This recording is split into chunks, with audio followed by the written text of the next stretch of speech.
record. Okay, now we're recording. So yeah, don't worry, you will be able to find all the material, hopefully afterwards on Facebook. So I will get started with this week, moving on from the history of architecture, and we're going to start with something that may be familiar to some of you, which is kind of where we always start with the classical sculpture and the Greeks and the Romans.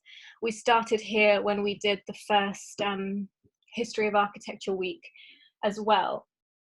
So we've already learned a bit about classical architecture, you know, how meticulous the Greeks were with their columns and their pediments, the triangles, and the mathematics of their architecture and all of this. And we also know how meticulously the Romans copied them.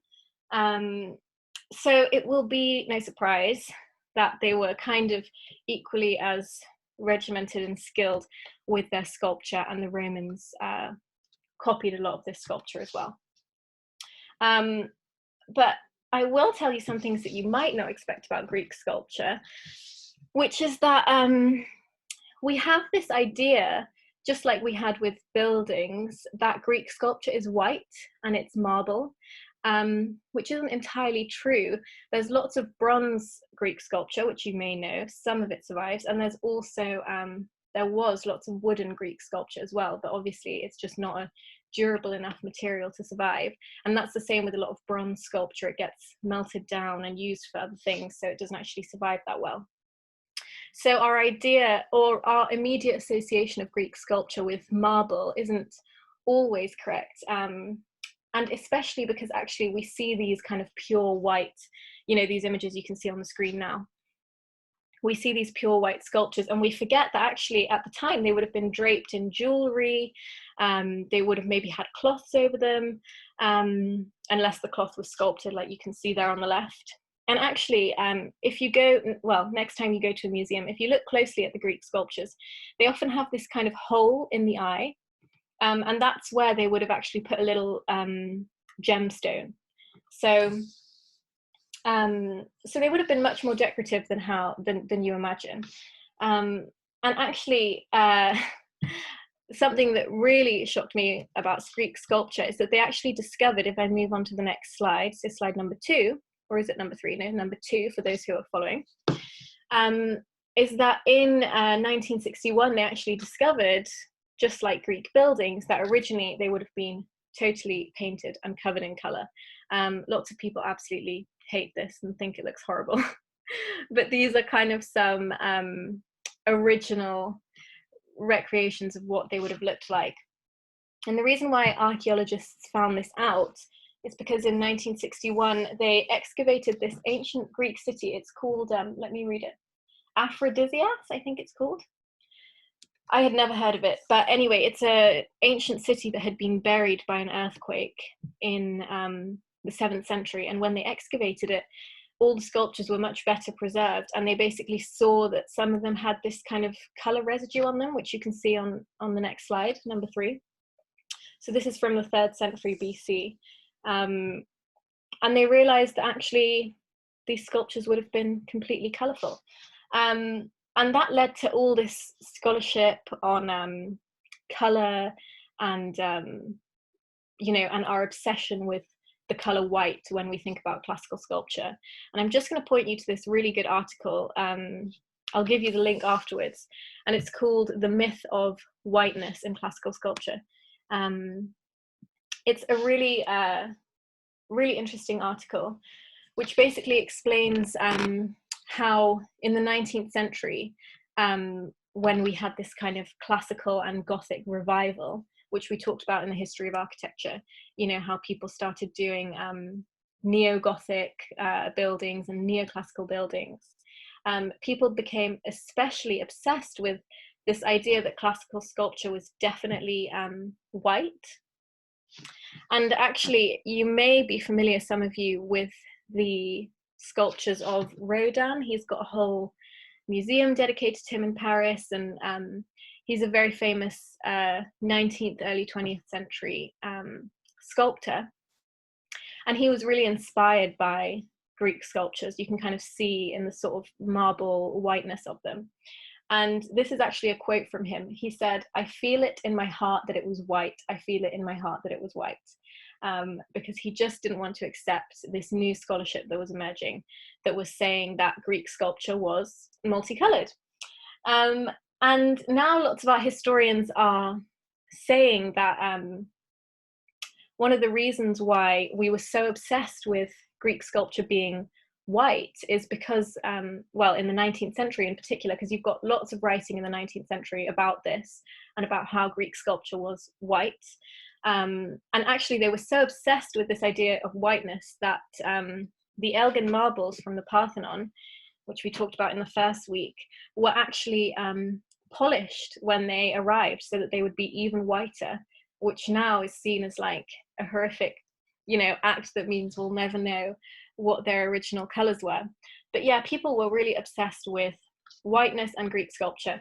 And so now art historians are starting to think that, the 19th century, you've got the British Empire, the Spanish Empire is crumbling, colonialism is basically, and abolition movement, slavery ending. It was making people's ideas about race and also racism really kind of more entrenched than ever before. And so for white Europeans, it became, and especially white European scholars, it became really important to kind of defend this idea that they had this white heritage, which is really sad now to admit, but it was definitely the case. There was this kind of racist undertone to this, intense justification of the whiteness of Greek sculpture. And, Greek sculpture actually probably wasn't as white as white colonial officers and scholars would have wanted you to believe. And if you go to slide number 6, this is a Greek vase that depicts Heracles or Hercules. And if you look at it, people are all different colors in this vase. You've got black, brown, orange, whatever you want. So actually, they probably had a much more flexible idea of race than we do now, and than we did definitely in the 19th century. And some people have argued that Greek pottery depicts Black people as slaves and that they were enslaved. But actually, the truth is that they aren't depicted as slaves any more than white Greeks were depicted as slaves in Greek pottery. This is kind of pre-slavery, pre-slave trade. So people didn't have these racial associations. So we have to be careful not to kind of impose them onto classical antiquity. And actually, I was reading about this because I don't know, the specific history of race in classical antiquity or the structure of Greek society like that. But I was reading about it, and there are some historians who note that Homer in his texts actually describes Black people as semi-divine creatures and gods. So people had all sorts of different racial associations. And I think the point of this new scholarship is basically to say, if you go to slide number 7, and we look at this bronze sculpture from the 3rd century BCE, why would you assume that this person is white? We have to be really careful not to just make these assumptions, especially because this sculpture isn't even marble. So it's basically our obsession with whiteness in Greek sculpture actually tells us more about our own preconceptions about race than it tells us about the role of race in ancient Greece. And I think that's really interesting. So 2 things to consider next time you think about Greek sculpture. What would it have looked like originally? Try and imagine the kind of color schemes and all of this. And also, do you think that we should immediately be assuming that this sculpture represents a white person? Those are 2 things that I find really interesting. So I will link that article because it's really good. Of course, any questions, just ask on the chat and unmute yourselves if you like, but and always tell me if I'm going too fast, because I get I always dive right into it and it might be too fast. But to kind of slow things down, I will briefly cover what the kind of three main divisions in Greek sculpture art that art historians have created. So you've got, and I've got to look at my notes here because I don't know the exact centuries. So you've got archaic Greek sculpture, which is basically from the 7th to the 5th century BC. Then you have classical sculpture, which is the 5th to the 3rd century BC. And then you have Hellenistic sculpture, which is anything from the 3rd century BC into the kind of ADs, into sort of 200 AD, when the Greeks are really going, what am I trying to say? Falling in the face of the Romans. So I've given you kind of 3 examples here, just so that you can see visually the development, like what these 3 distinctions mean. So you can see it basically becomes more sophisticated. You know, archaic sculpture is quite rigid, classical sculpture softens a bit, and you've got more kind of experimental poses. And then Hellenistic Greek sculpture is really renowned for being super dramatic. You can see they start incorporating more than one person in the sculpture. They start becoming much more 3-dimensional. So you're not meant to kind of look at it face on anymore. You're actually meant to walk around the sculpture and see it from lots of different angles. And also the drapery becomes way more exaggerated. So if I just give you another example here of the kind of 3 divisions, you can see the first body, archaic, is quite rigid. The muscles are quite defined. The classical sculpture is much softer in the muscles, and the body starts tilting a bit. And then by the time you get to Hellenistic sculpture, you've got this super dramatic drapery everywhere. So there are lots of exceptions to this rule. You might see something from the 4th century BC that looks, you know, totally complex and dramatic and Hellenistic, but generally, this is another thing to look out for when you look at Greek sculpture. It's interesting to kind of try and place it in these time periods, especially because Greek sculpture is something we often feel quite familiar with. And, you know, you have to remember that it covers such an insanely long time period, and there would have been lots of subtle changes in style and taste in between. So, as we know with history of architecture as well, the Romans copied this sculpture, often making direct copies. But another person who copied this sculpture, which was the same with the history of architecture, is Michelangelo. We talked briefly about the Renaissance last week, and this kind of new obsession again after the medieval period with classicism. And the same thing happens with sculpture. And the thing about the Renaissance is that they didn't just copy Greek sculpture, they started making kind of their own versions of it and trying to make the ultimate Greek sculpture. So Michelangelo's David is meant to be the kind of pinnacle, perfect sculpture of a man.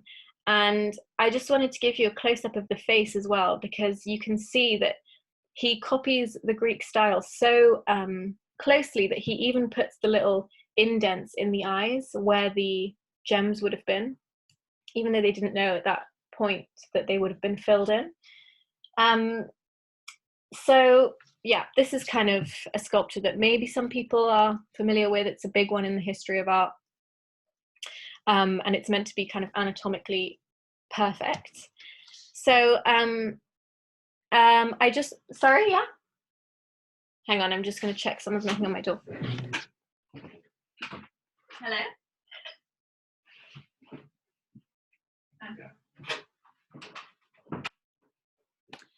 Sorry, everyone. We're all living together, so there will be disruptions, naturally. But yeah, so I wanted to include Michelangelo because most people know him as a painter because of the Sistine Chapel.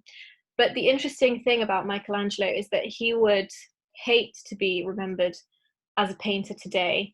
He saw himself primarily as a sculptor. He actually thought that sculpting was his divine right and duty given to him by God. He thought it was what he was best at. So yeah, it's funny that people associate him with the Sistine Chapel, I suppose. And he was so stressed all the time about his sculptural legacy that he actually left the majority of his sculptures unfinished. So I've got this on slide number 11. These are two Michelangelo sculptures in the Louvre Museum in Paris that are unfinished. Obviously, these works of art take so long to complete that he doesn't have very many sculptures in the world. There might be, oh, I don't want to say a number, but maybe 10 to 20 Michelangelo sculptures in the world. I'll actually check that for next week. But yeah, he really struggled to finish them because he thought that this was his ticket to heaven, and that if he didn't, he would go to hell. And so there was all this kind of pressure for him. But it's really amazing that he left so many sculptures unfinished, because it gives you a kind of insight into how he actually sculpted things, like what his process was. And basically what he wrote is that he believed that his figures were already living inside the marble, and his duty was to simply release them. And he actually wrote that. And one of his contemporaries described his sculpting process as kind of like unfilling a bath, which sounds weird, but it's a really good way to visualize it. Just imagine a figure lying inside a bath, and if you slowly drain the water out, that's how Michelangelo sculpted, kind of from the front to the back, which is quite amazing, really, because most people would have to kind of carve a shape first and a rough outline and do it three-dimensionally. But he didn't see it like that. He thought he was kind of releasing this figure. And actually, I'll just go back quickly to the Rodin sculpture that I mentioned before, because in the 19th century, when Rodin was looking back to Greek sculpture, he was also inspired by Michelangelo's unfinished work, and he kind of purposefully left some of his stuff looking really rough and unfinished. And if it was smooth, he would often roughen it up so that it had the kind of Michelangelo effect, which I've always found really interesting. So yeah, Greek sculpture, huge influence in the Renaissance, influence in the 19th century, and then even, I will just briefly touch on this, influence into the 20th century. This is a Salvador Dali sculpture on the right, which is an exact replica of this very famous Venus de Milo Greek sculpture.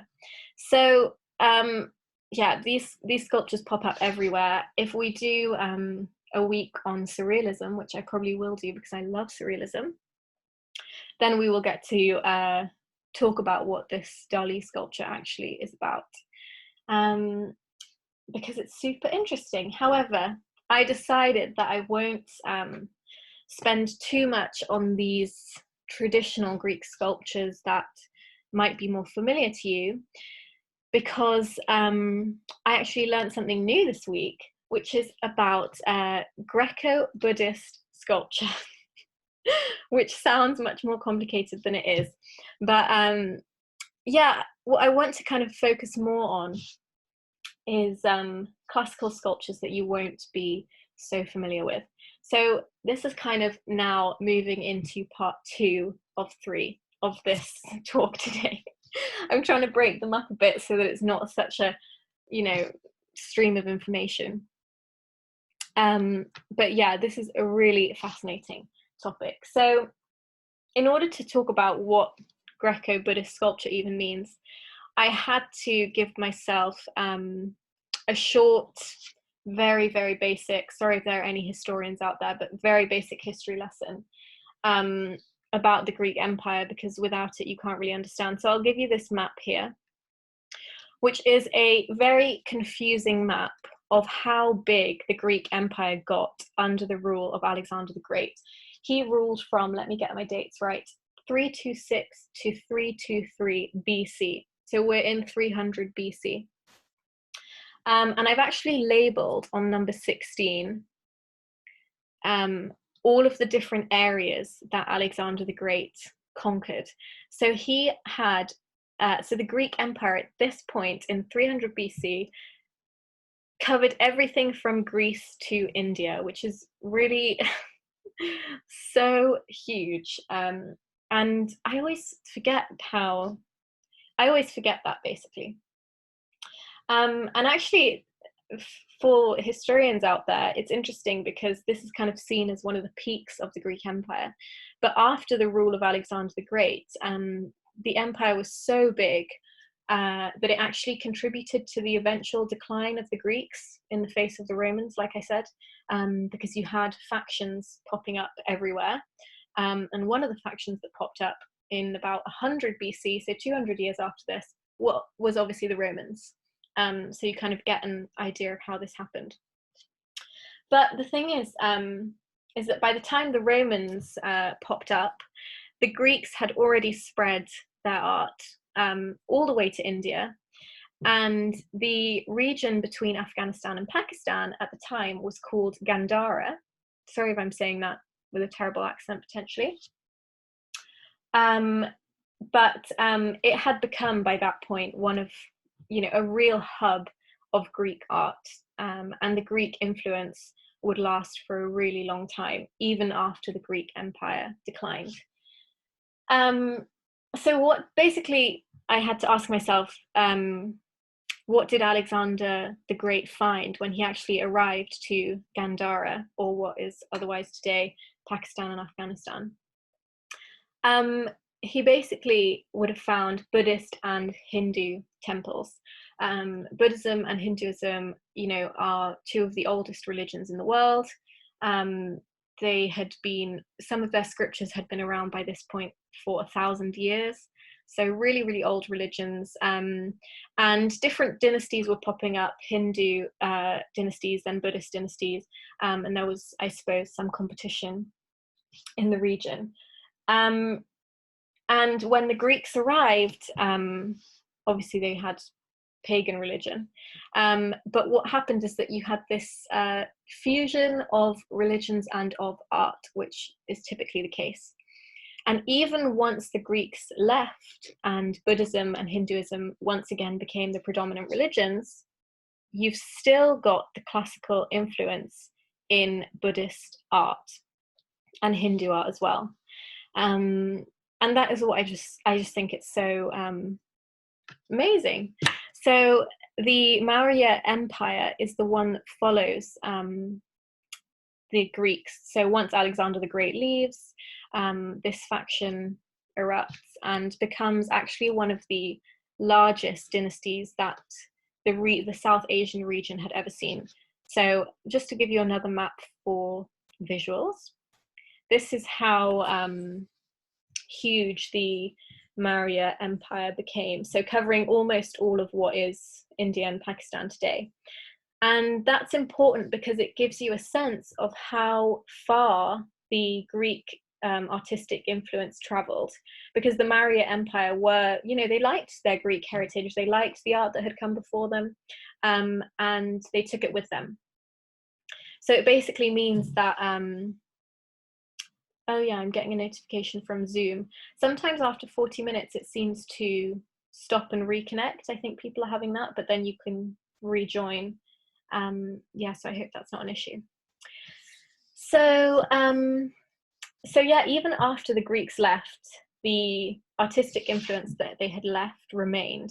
And that's why you get amazing sculptures like this, the Buddha in this Greek drapery from the 1st to the 2nd century AD, which is really, yeah, quite amazing. And actually, I was reading this week when I was learning about this, that in the 1930s, archaeologists started digging around Gandhara, so what is today Afghanistan and Pakistan, this historical region, and they found 23,000 of these Greco-Buddhist sculptures. So a whole artistic movement that we didn't know about. And the reason why it's so important to talk about this when we talk about classical sculpture is because it shows that this, the legacy of the Greeks it doesn't just belong to Europe, I suppose. It literally went all over the world. And one of the places where you have the most Greek temples, I mean, sadly not anymore, but also Greek sculptures and Greek heritage, is Syria as well. So yeah, it's really, it's most interesting to look for Greek sculpture outside of Greece, in my opinion. So yeah, and I suppose now we will leave classicism behind a bit. I have one more image actually. This is just, these are some of the 23,000 Greco-Buddhist, Greco-Hindu sculptures that were discovered in the 1930s. You can see the classical influence there even up to the 5th century. So yeah, super interesting. But I will leave classical art behind for part 3, because even though it's important to recognize that these parts of the world have a classical Greek heritage, it's also important not to overstress it, because the Greeks did leave in 300 BC. So each dynasty that followed, whether it was Buddhist or whether it was Hindu in Gandhara, developed its own artistic style as well. So it would be a bit reductive to just label it classical as well. And so one dynasty in particular that developed quite a distinct style was in Afghanistan, and it was in, if I go to slide 21, in a city called Bamiyan, and this is now a dynasty called the Kushan dynasty. Obviously a Buddhist dynasty. I suppose you could argue that you can see the kind of remnants of the influence of classical art, because you've got these kind of, can I zoom in? I think I can. Without zooming in for everyone else, you can see the kind of drapery effect here and here as well. But all in all, this is very different. The pose is different. It's a different god. It's a different figure. So, you know, this is obviously a new sort of artistic style. And it's also very different because of the scale. These are absolutely huge. So just down here, you can see a person, just for scale. So it's the first thing you see when you come into the city of Bamiyan. And the Greeks, I mean, I suppose they did have some monumental sculptures, but generally they had preferred lifelike, life-size sculptures. So, as I say, this sculpture is in Bamiyan in the ancient Gandhara region, which is present-day Afghanistan. And we're in the 6th century now. The Greeks have left, you know, a really long time ago. And they have this distinctive style and distinctive way of building. So if you look at the holes, I'll zoom in again, on the legs here and here, that actually gives you an idea of how this thing was built, with pegs holding everything together, which I think is interesting. And there's 2 of these, what we call Bamiyan Buddhas. And one of them, let me check the colors because I had them written down. Yeah, one of them would have been painted red, and one of them would have been multicolored. So kind of the same as Greek sculpture. It's not what you expect, but you can imagine the effect that it would have had. And so at this point, we're in the 6th century. So Islam was actually not in the picture yet. And as we know, when Islam was founded, I suppose you could say in the 7th century, it did spread extremely far, including to Afghanistan and Pakistan. And Buddhist dynasties kind of became less powerful. But even when that happened a century later, these Bamiyan Buddhas survived because of their absolutely massive scale and quite overwhelming effect. And they survived centuries. And the reason why I talk about their survival is because quite sadly, actually more than quite sadly, they were destroyed eventually in 2001. It was a very big news story, actually, so this may be familiar to some people. But yes, they were destroyed by the Taliban in 2001, which is very sad. And you can see here on slide number 22, the space that this left and the absolute devastation that it caused, and there was outcry all over the world. And probably the saddest thing about their destruction is that these Buddhas were so big, they were such enormous sculptures, that they also were houses. So inside the sculptures there were homes and caves that had been inhabited by Buddhist monks for centuries. So, and all of those caves were covered in really, really old paintings that had been exceptionally well preserved. You know, when we talk about ancient art, often we have to talk about architecture and sculpture because there is really limited painting to talk about because it doesn't survive. So that is a real tragedy. And I'm gonna recommend a book which I will put in the notes, and it's called The Fort of Nine Towers. And it's the first memoir that came out by somebody who survived the Afghanistan war. There are lots of more famous books on this topic, like The Kite Runner and stuff. But the author, Keith Akbar actually survived the war.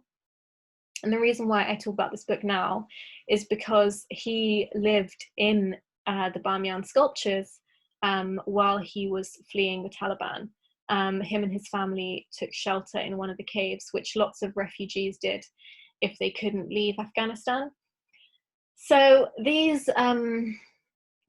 sculptures are amazing for so many different reasons, and I've just put some pictures here to remind you of their scale. I think this one on number 24 is particularly effective. It gives you an idea of what you would have seen when you came into the city. So this is a very, very sad story. And I didn't want to finish with this story. So instead, I'm going to talk about one final sculptural building that was much luckier than the Bamyan Buddhas. And then we will conclude basically by just talking about the destruction of art and what it means, and especially the destruction of Muslim art in today's context, which is kind of a fraught topic. So first, I will just talk about something that wasn't destroyed. This is just a map to show you, I suppose, where we are in the world, because it helps me. We were in Afghanistan and now we are moving to Western India, because some of you may see this coming. I've been talking about this building for weeks now, and I just really wanted to fit it in before we come back to the Bamyan Buddhas, because it's another interesting building when you're talking about destruction. But yes, finally, we are getting to talk about the Kailasa temple in India. This is the temple that I mentioned is carved entirely out of one piece of rock, which means it's essentially a sculpture, which is quite unbelievable, technically, I suppose. Yeah, so I really, this building is absolutely amazing, and thank goodness it survived. This is from the 7th century BC. Sorry, I always get my BCs and ABCs, whatever, mixed up. 7th century, yes. I will finish the class in the 7th century. We've just done the Bamyan Buddhas in Afghanistan in the 6th century. Now we're in Western India in the 7th century. As I said, Hindu and Buddhist dynasties had been on and off. I mean, that's such a simplified version of the story. But it's important to say that by this point, Hinduism was predominant in India, or in what is now India. Slowly, it had become more dominant. And this Hindu temple actually forms part of a series of caves known as the Ellora caves, and it has Hindu temples and Buddhist temples. So it was constructed over many dynasties, over many centuries, but this particular one is Hindu, and it's from the 7th century. I'll give you some statistics about how huge this is. Let me give you another image from above. Terrible quality, but it gives you an idea of the scale. So there are 34 caves in total in this area, in the Ellora caves, but the Kailasa temple that we're looking at is 33 meters deep. So that's 170 feet tall from the lowest dug point, which is absolutely amazing. And it was built by a Hindu dynasty called the Rashtrakuta dynasty. They ruled for about 200 years, from the 700s to the 900s. And this building, it is thought, was commissioned by Krishna I. Obviously, it's very difficult to know exact dates and people, but there is a legend which basically says that the reason why this temple was built is because the king became very ill, and his wife prayed to the god Shiva, and she promised that if her husband was cured, she would build a temple dedicated to Shiva, and that she would observe a fast until the temple was built. And he was cured, and therefore the temple was built. And the architects decided that because she had to fast until the top of the temple was finished, that they would actually start from the top so that she would survive her fast, basically. So this is the kind of legend about why the building was built top to bottom instead of bottom to top. And so they started by constructing what is called the shikara, which in Sanskrit means mountain peak. And it's kind of, you'll see it on a lot of Hindu temples. It's the equivalent, I suppose, of a spire. These are two other amazing examples. And it's the tallest point in the temple. And with the Kailasa temple, which is the shikara here, it's covered in sculptures of Shiva, the god to whom the temple is dedicated. And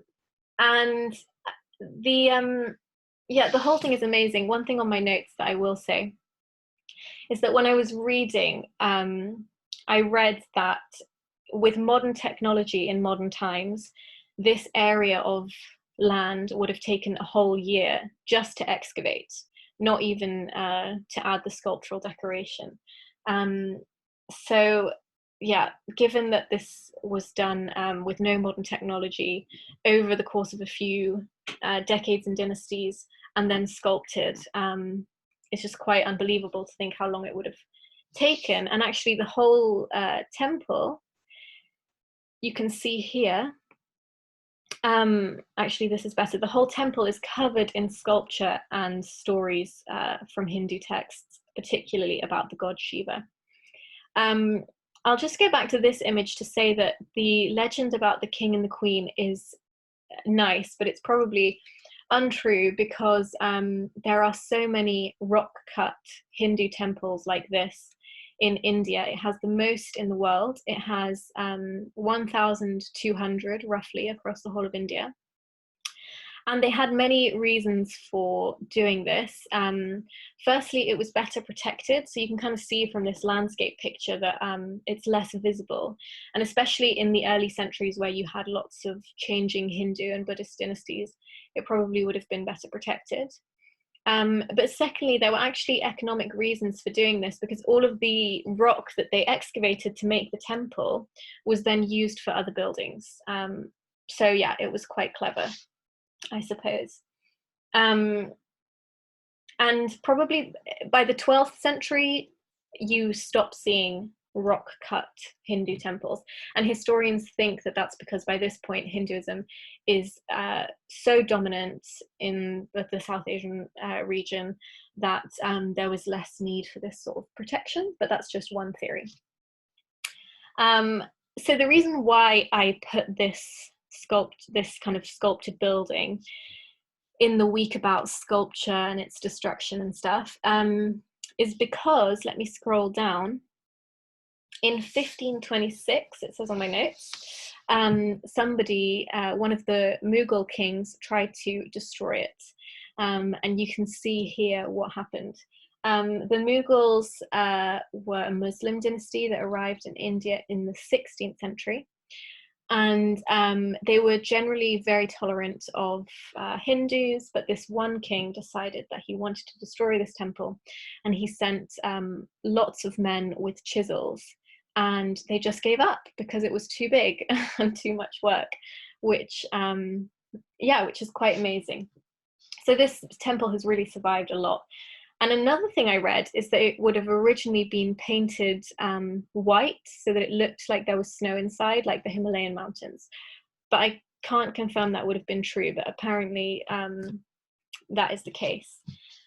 So it's interesting because when we were doing the history of architecture, we were looking at lots of buildings that had survived relatively untouched despite lots of religious changes in the area. And what's interesting when you do the history of sculpture is that it doesn't seem to tell such a story of religious tolerance, because unlike buildings, sculptures are smaller and they're just much easier to destroy, so they tend to suffer more. And that's kind of the case with the Bamyan Buddhas. And I wanted to come back to them, you know, now that we're concluding. Sorry that we're concluding a bit late, but we should be okay. Because seeing as we've done the Bamyan Buddhas, which were destroyed by the Taliban, and the Kailasa temple, which was also slightly destroyed by the Mughals in the 16th century, I didn't want to kind of perpetuate this idea that Muslim dynasties and Muslim rulers have been destructive in their art, because this is something that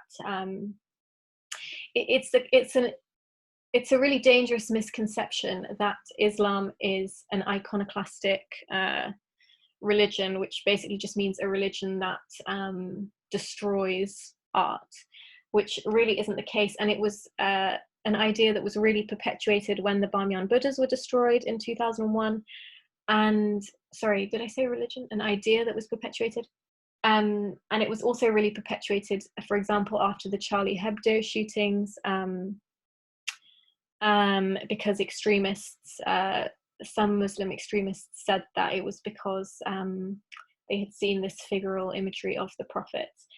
So I just want to kind of conclude by talking about what the Quran actually says about images and the destruction of images, which is really interesting. So actually nowhere in the Quran does it say that images are forbidden. It is true that Islamic art from different parts of the world does generally avoid figural representation, like the representation of people, especially the representation of the Prophet Muhammad.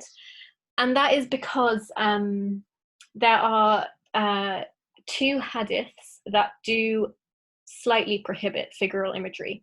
The hadiths are a series of texts that were written after the Prophet's death, so different to the Quran, and they basically recorded the traditions and some of his sayings, and yeah, they tell you about dress, about marriage, they tell you lots of different things. And they do have a section on images, and I will read you what they say. So there's a few different hadiths on images.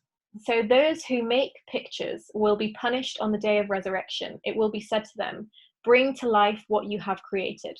Every picture maker will be punished in hell by a soul created for every picture he made. That's one of the hadiths. And then probably the most famous hadith says, the angels do not enter a house where there are dogs and pictures. So, i.e. pictures of living things.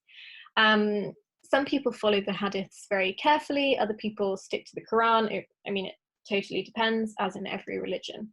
But this is kind of why, because of these hadiths, some Muslim dynasties became wary of figural imagery. And why would the hadiths say this if there is nothing about figural imagery in the Quran? So the reason is because according to the creation story in the Quran, Allah created, so God created man out of clay, and then he breathed life into man. So this is how he made Adam. And I'll just read from the Quran. This is a translation. Allah created man from sounding clay, from mud molded into shape. He began the creation of man from clay. Once he was finished, Allah breathed, and the Arabic word for this is rah, which translates roughly as breath or soul. If anyone speaks Arabic on the chat, feel free to correct me and my probably terrible pronunciation. But basically, because of this creation story in the Quran, whoever wrote the specific hadiths feared that if you made, if you sculpted a human, or if you drew a picture of a human, you were kind of playing God, because that is what God had done. And there was this idea that when you experienced Judgment Day, you would be asked to breathe life into your image, just like God had done, and you wouldn't be able to, and therefore your kind of ridiculousness would be exposed, I suppose. So it is true that because of this, some Muslim dynasties have avoided figural representation, but it's definitely not a stereotype that can be perpetuated across the board, because it really depended. Some Muslim dynasties had lots of figural images in their secular art and not so much in mosques. Some avoided it entirely, and then you have some, if I just go to the final slide on number 34, that were kind of creative in the way they did it. So they would either remove the head from their figures, or they would cover the face, so that the figure would never have been able to breathe in the first place, or would never have had a soul in the first place, if that makes sense. And that's also why sometimes you see Islamic art that's been vandalized by removing the head or the face. It's because of this idea of the breath, the rah, or the soul. You have to make sure that your images don't have this, because otherwise you would be playing God. So yeah, there were lots of creative ways to fix the problem of the avoidance of figural imagery. So what we can say about Islamic art is that it was, and this is a word that I learnt, an iconist. I don't know exactly how you say it, but it will be in the notes. And that basically means that it avoided figural imagery, but you can't necessarily say that it was iconoclastic, because iconoclasm means the destruction of images.